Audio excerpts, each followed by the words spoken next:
Hey Agaho guys, welcome for stage 4 of Liliana's campaign, where we are now back on the plane of Dominaria where we started out, and a certain Raven man did trickery to us and made us poison our brother because we were not smart enough to not take drugs from strangers.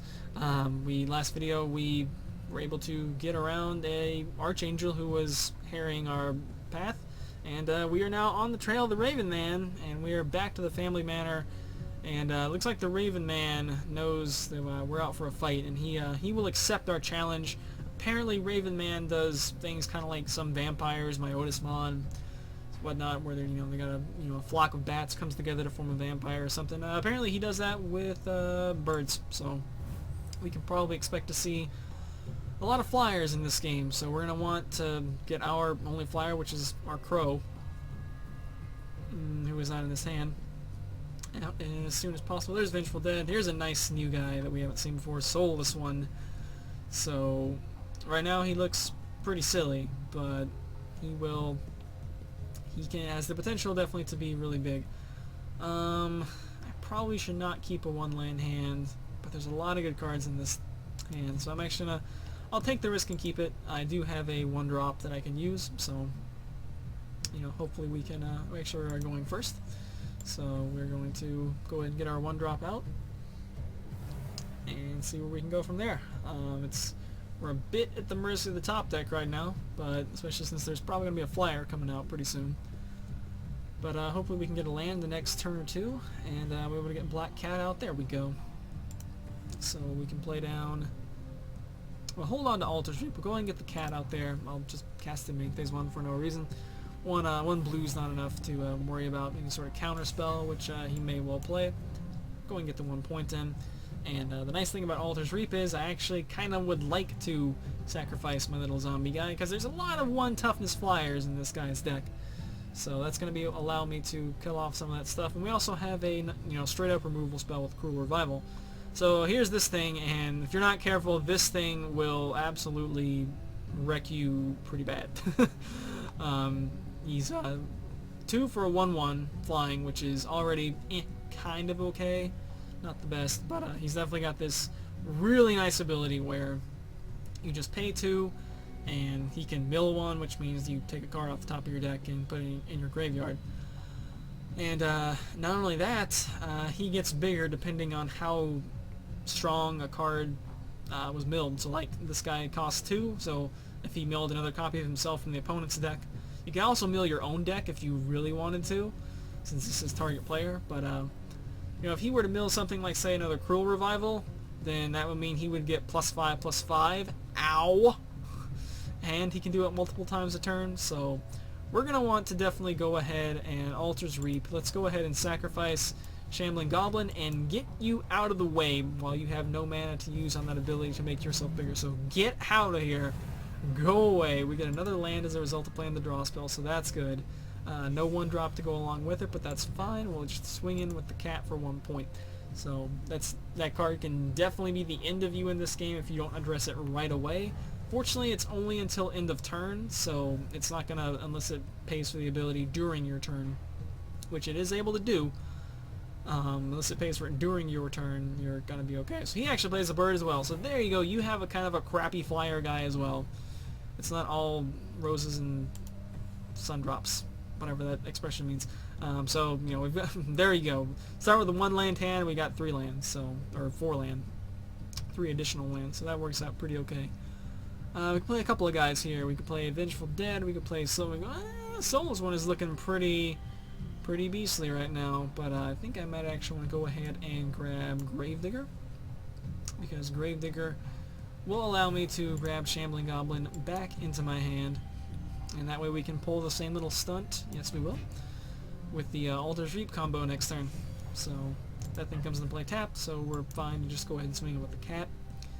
And so far I'd say we're in pretty good shape. We've got a couple removal spells, and kind of counting Shambling Goblin and Altar's Reap as a pseudo removal spell if it's a 1 toughness creature, so that kind of works out. Alright, so Raven's going to continue to swing in, which is fine because we have currently more firepower than him, and he might be casting something in here though, which is going to be another horror. That thing's pretty big. That may or may not make me want to blow that thing up right away. However, here's a nice guy, Nantuko Husk. So let's see what we want to do here. Do I want to go ahead and play Nantuko Husk? I think I may well do. Let's see. Let's go ahead and do combat first, I think. Yeah, let's do combat first. So I'll swing in with Gravedigger, because if he does want to block, then it's going to be a 1-for-1. So we'll just we'll do that, and we'll see how we go.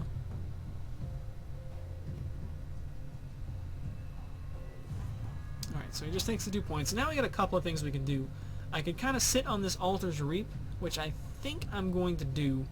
So let me see. I don't have a two cost creature I can play, which is a bit unfortunate. But I think that means I'm just going to go ahead and put out the Goblin this turn. I would like to play Nantuko Husk, but I kind of have a play that I want to do on his turn actually. So I'll keep my mana available so I can make that play. And we'll see what he wants to do. So play some more lands. Alright, so he's not going to attack with that thing, so okay. That sort of takes away my play. Do I want to do something else then? Okay, well there's a turn. Let's see what I want to do. Do I want to go ahead and do that then?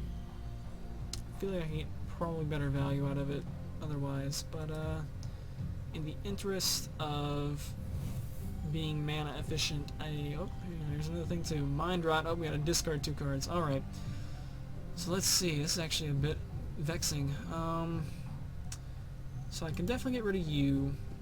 I really don't want to get rid of Cruel Revival, but I also really want to keep Nantuko Husk because he's really sweet.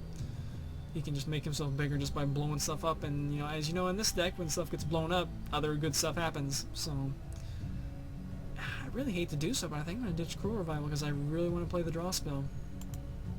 So there's that, and then we'll pause timer during the end phase, and we'll play Altar's Reap. We'll go ahead and blow. Actually, nah, I want to go ahead and get rid of this 1 power, or 1 toughness flyer guy. So there we go. And we get 2 more cards. We get a nice Rise from the Grave, so that's nice. Get some more of these guys, cool. Anyone we might want to Rise from the Grave? Probably not. Not that I can see. Actually, we might want to Rise from the Grave this guy, but it's a bit of a risk. It's a bit of a risk. I'll think about it, but I think we're probably gonna want to put Soulless One into play for sure. So he's gonna be a cost of 4. So that means I can also put him into play with Shambling Ghoul. So that works out, I suppose.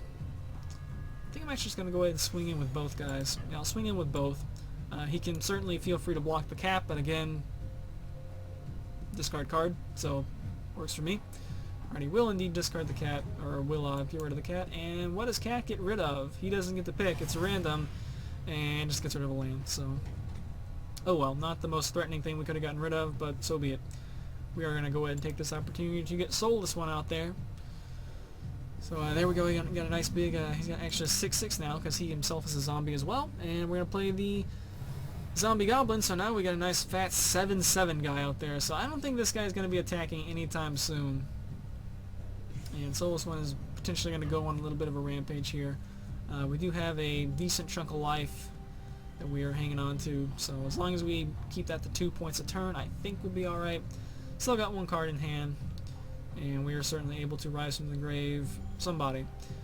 I think I want to go ahead and put out Nantuko Husk, but we'll go ahead and wait and do that in main phase 2. So we will definitely swing in with Soulless One, and I'll also go ahead and swing in with Shambling Goblin. And in fact, I'll go ahead and swing in with everybody. Yes, I'll go ahead and swing with everybody. If he wants to go ahead and hit me for the 4 points, that's fine. Nantuko Husk is also kind of here as well. So he's actually going to block Soulless One to prevent taking the big hit, but that will lose him his creature. And now we're going to go ahead and drop this. Let's go and get Nantuko Husk out there. Forget if I don't think we've used them so far in the campaign. We'll probably end up using him momentarily.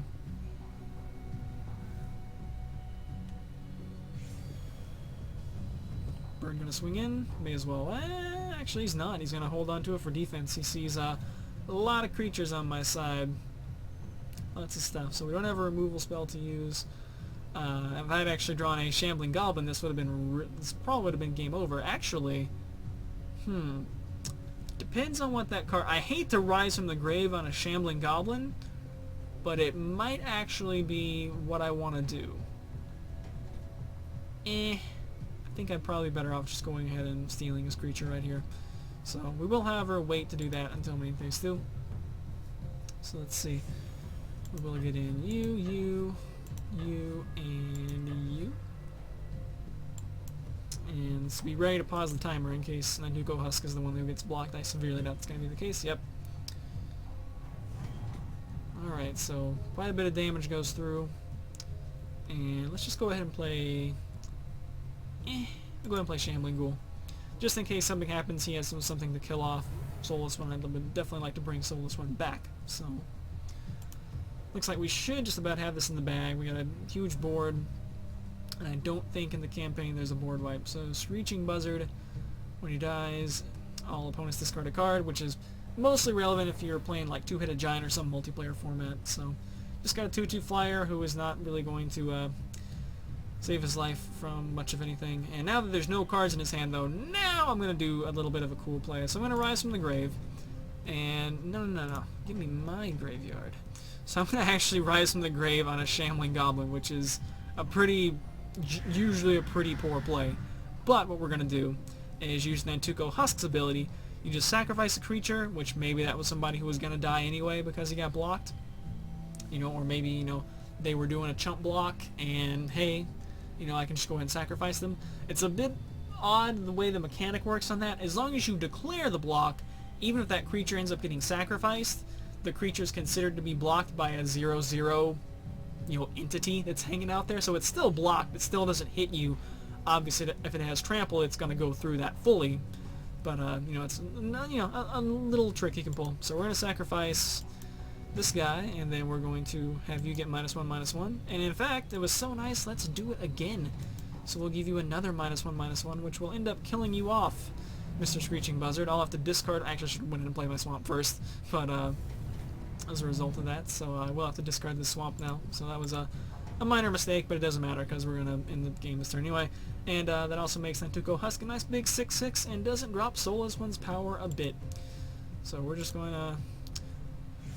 No cards in hand, nothing on the field. Let's just, I'll just swing him with these two. And that will be the game, Raven Man.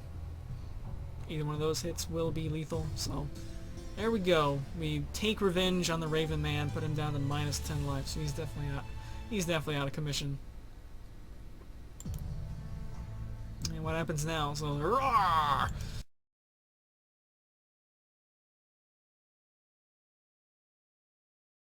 Liliana finally gets her revenge, and we missed what that was because I clicked there, but maybe you can go back and pause the video if you wanted to read, so sorry about that, guys.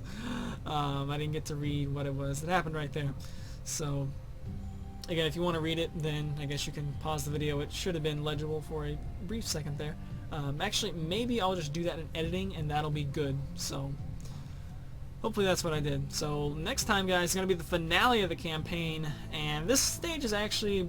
fairly easy, despite being against, you gotta fight, I believe you gotta fight 4 people in a row, which sounds like it would be really tough, but I think we can get through it. I think we'll be alright. We're gonna have our full deck ready to come in. Hopefully we can get Soulless One coming out there and getting really big again. And we'll see if we can finish off this campaign without too much difficulty. So, stay tuned for the next one, and later days.